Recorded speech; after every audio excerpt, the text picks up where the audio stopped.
Welcome to Super Bowl 60 Preview by Review. This is episode 30. We've come a long way since we started talking about this game between the Patriots and Seahawks, which happens in just 2 days. This review is about the most recent New England Patriots Super Bowl appearance on February 3rd, 2019 from Mercedez-Benz Stadium in Atlanta, Georgia. Bill Belichick led the 13-5 New England Patriots into that stadium to take on Sean McVay's 15-3 Los Angeles Rams. Let's take a look at the scoring by quarters. And guess what? Like most Patriots Super Bowls, there was no score in the first quarter. In the second quarter, Stephen Gostkowski hit a 42-yard field goal to give the Patriots a 3-0 lead. That would be your halftime score. In the third quarter, Greg Zuerlein hit a 53-yard field goal to tie the game at 3. We would stay tied at 3 until 7 minutes remained when Sony Michel ran it in from 2 yards out. Stephen Gostkowski hit the extra point, and the Patriots took a 10-3 lead. Then, with just a minute 12 to go, Stephen Gostkowski hit a 41-yard field goal to give the Patriots a 13-3 win and the final score of Super Bowl 53, the lowest scoring Super Bowl in Super Bowl history, coming 1 year after the Patriots were involved in the highest scoring Super Bowl in Super Bowl history.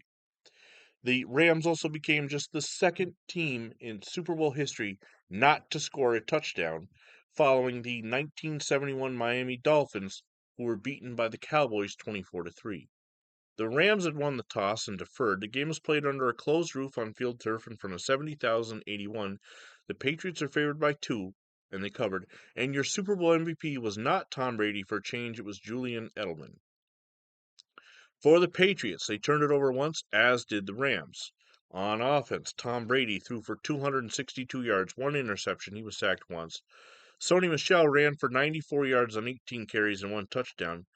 Julian Edelman had 141 yards receiving on 10 receptions. He did not score a touchdown, so your Super Bowl MVP did not score a touchdown. For the Rams, Jared Goff threw for 229 yards, 1 interception. He was sacked 4 times. Todd Gurley ran for 35 yards. And an interesting note on the rushers, Todd Gurley and Sony Michel, both University of Georgia Bulldog alum. One of the few times that you can ever point to a football game and say both starting running backs came from the same college. Brandon Cooks, who currently this past year played for the Bills, had 120 yards receiving on 8 catches. On defense for the Patriots, Stephen Gilmore, a former Bill, had 1 interception. Dante Hightower had 2 sacks. Jonathan Jones and Kyle Van Noy each had a sack. Gilmore forced a fumble, and you could say that he had a good defensive game. It was almost a Stars Hollow type of game for Gilmore. For the Rams, Corey Littleton had an interception. John Franklin Myers had a sack. Myers also forced a fumble. Returning kicks and punts for the Patriots, Cordarrelle Patterson had 38 yards on 1 kick return, and Julian Edelman had 2 yards on 2 punt returns. For the Rams, JoJo Natson had 27 yards on 1 kick return and 12 yards on 2 punt returns. The Patriots win 13-3, giving themselves a 6-5 record in the Super Bowl. And let's take a look at your uniforms. It was one of the few times in Super Bowl history, along with the San Francisco 49ers in Super Bowl 29, where a team wore their throwbacks during a Super Bowl, as the Rams did. And as the home team, they chose to wear their blues. The Patriots wore white. Your game was played on CBS with Jim Nantz and Tony Romo on the call. Tracy Wolfson was on the sidelines, and Julian Edelman was named MVP. For Scorigami, 13-3, a very low-scoring game, has happened 51 times.